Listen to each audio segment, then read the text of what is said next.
Good morning. Ngasi se akogi sagun se nimit ko sagun se nimit ki card ki message mi nare sagun se nimit aha madan number se 25 le area tu ka kala dan hangapan gumba kai gumba do minus na bibe ai duga amana ko na chak thong bako pada ha pa ya pa kai no se ko ka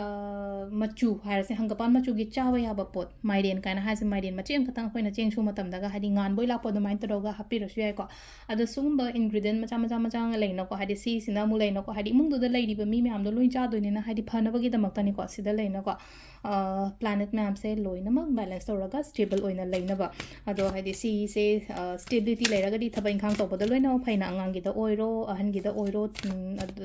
adu gi da mak tani ko ni ti gi ma'am da share to jari se na ma da khoi card ki message yang ase ko card ahum katang tho se card ahum se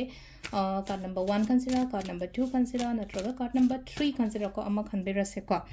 ado sida lady ba card me ham sidagi first card second card and third card ko aham ani shuba hum suba ko aham consider ani shuba consider hum suba consider ama khan bera se ko hari first card khan bangai ste yenga se ko first card khan thaba inkhang to boda yamna yangna gumba tawgani ko ngasi se yamna energetic oina keno ma taw matam da leina ko fully aina tawdoriba thabak to yam ambitious oina ga tawbodo ai phangda phangani habage adu gi wakhalon amda tawbiyo ko dumaina so hadi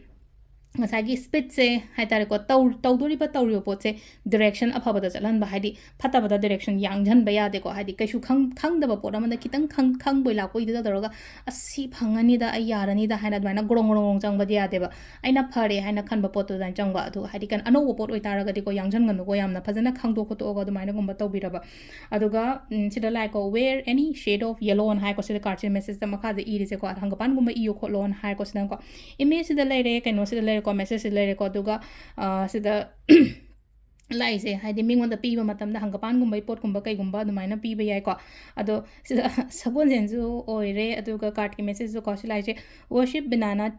tree for good luck hai ko ina sagon senje lafu puja to ko lo kaina hai bodo chap chana dum sida message su chap chana lenga chai live 78 card sida ta yam ta thola tange haidi lafu puja to wo hangapan gumba se lo hangapan gumba mingon da dan ta wo ko lo thaba ingang phajana yang na to ko lo main to lai ko sisna hamba card khan bangai ko oire ko ani shuba se lai se pot sing se ko khatang balance to bangam da bo oina oi ko ani khan ba hadi ngasagi sida mi sina pot ani khak par ga ma je balance to na bo khon ari bang hadi som da jo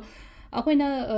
shelf lagi type ta hadi pot se pai matam da haina hadi lumba yang bo ko pa ani je yang kaino ngam na ba ni nupi sina ma ka pot ani khak pai ra ga thain balance to imbalance oi be mong da lei bo do dun hadi khatang control to bo thoughts oi ro ama oi ro wakhan oi ro ama oi ro ko adagi khanbam khangda ba gumba su lei ne ko hadi decide to bo ngam da ba pot se ani le ra ga ai som chapana phabra ntra ga som chapana phabra khotpra hai ba gi dumai tor khatang khanjana ba dai ne ko adu silai se ko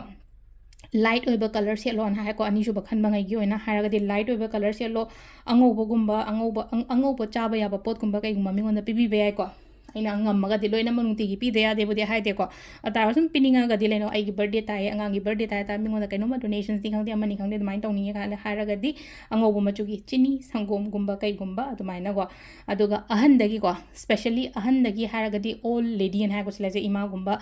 hanubi harasne ko hadi bokni khangde amani khangde moidagi makhong mukot khoiramaga tho oyum dai thok matam to ko blessings laura ko number 3 gi sina ko thaba ingang ho bo khotpa phagani ko yamna keno tawna lai ko thaba ingang dukan hangge khotke kaina harga di positive oina lakani ko yamna aduga sida lai se